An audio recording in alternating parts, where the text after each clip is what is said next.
Hi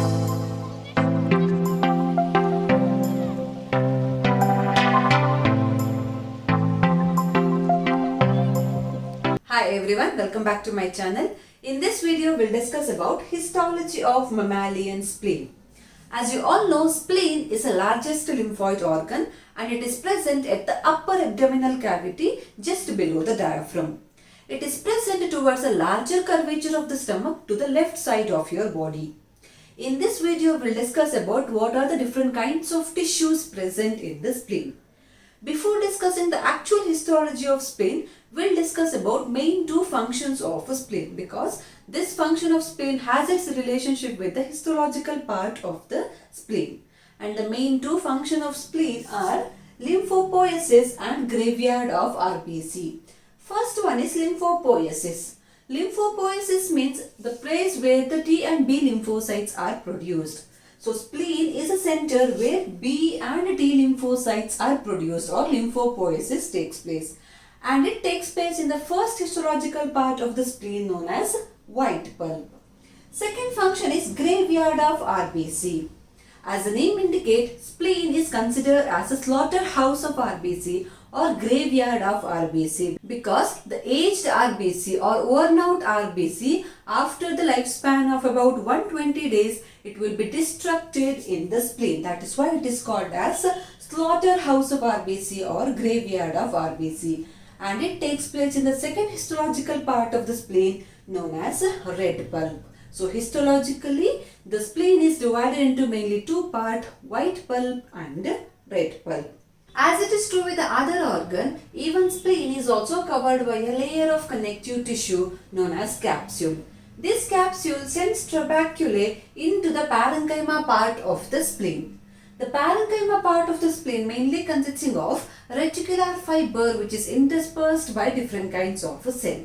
This parenchyma part is also known as a splenic pulp. As I already told, splenic pulp or the parenchyma part of the spleen mainly has two parts, that is white pulp and red pulp. We'll discuss this part one by one. First one is white pulp part. The white pulp part is made up of lymphocyte that surrounds the arterioles. Arterioles are the branches of a splenic artery. As you can see in this diagram, spleen is supplied by splenic artery. At the entrance or at the hilum part, this splenic artery divides into 5 branches, and these branches again divides and subdivides to form arterioles. These arterioles, after leaving the connective tissue capsule, it enters a trabeculae part. So after traveling through the length of the trabeculae, at some point it leaves the trabeculae and it enters intertrabecular space or splenic pulp part of the spleen. So at that part, these arterioles are surrounded by dense sheath of lymphocytes, and this part constitutes the white pulp part of the spleen. So white pulp part is the arterioles that is surrounded by cords of lymphocyte or dense sheath of lymphocytes. The cords of lymphocytes or dense sheath of lymphocytes around the arterioles usually appears circular in transverse section. As you can see, this circular thing is a white pulp part of the spleen, and here the arterioles are eccentrically positioned. Usually the arterioles are surrounded by T lymphocytes, that is type of lymphoid cell known as T lymphocytes. If the arterioles are surrounded by only T lymphocyte, then such type of white pulp is known as periarterial lymphatic sheath or pulse.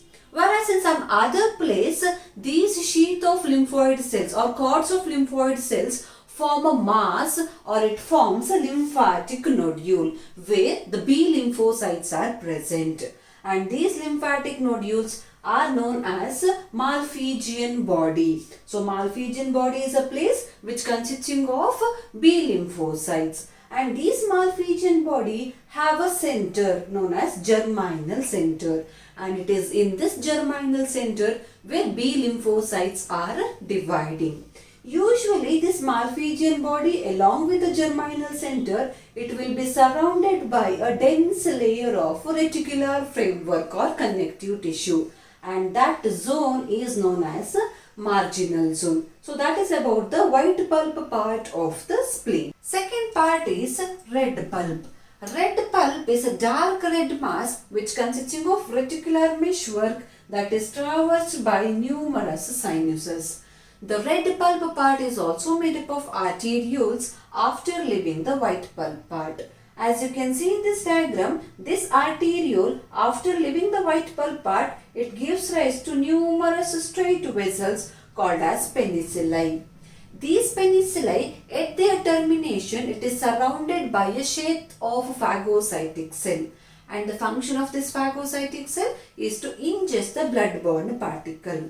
Beyond this sheath, these penicillar arteriole gives rise to numerous capillary which carry the blood, and these capillary carry the blood to sinusoids or spaces, or it empty the blood to spaces or sinusoids. So in this region, the splenic pulp or the tissue is bathed by the blood. That is why the red pulp part of the spleen shows open type of circulation, because here the blood is emptied into the spaces or sinusoids. The interval between these sinusoids consisting of numerous cells like B lymphocyte, T lymphocytes, plasma cells, macrophages, monocytes, different elements of the blood like erythrocytes, leukocytes, platelets. All these cells are present at the interval between these sinusoids or surround these sinusoids, and it is arranged in the form of a cord. And these cords of cells are together known as splenic cords of Billroth. So splenic cords of Billroth are present at the interval between the sinusoids or around these sinusoids, and this set of cells or cords of cell will take care of worn out RBCs or aged RBCs or blood-borne particle. Later, the blood from these sinusoids is collected by smaller vein, and it is ultimately collected by the larger vein in the trabeculae. That is about the red pulp part of the RBC, where the destruction of RBC or aged RBC are destroyed and the blood-borne particles are taken care of. One more part is white pulp part, where lymphopoiesis takes place. That is all about the histology of spleen. I hope this video will be useful. If you like this video, please hit the like button and subscribe to my channel. Thank you.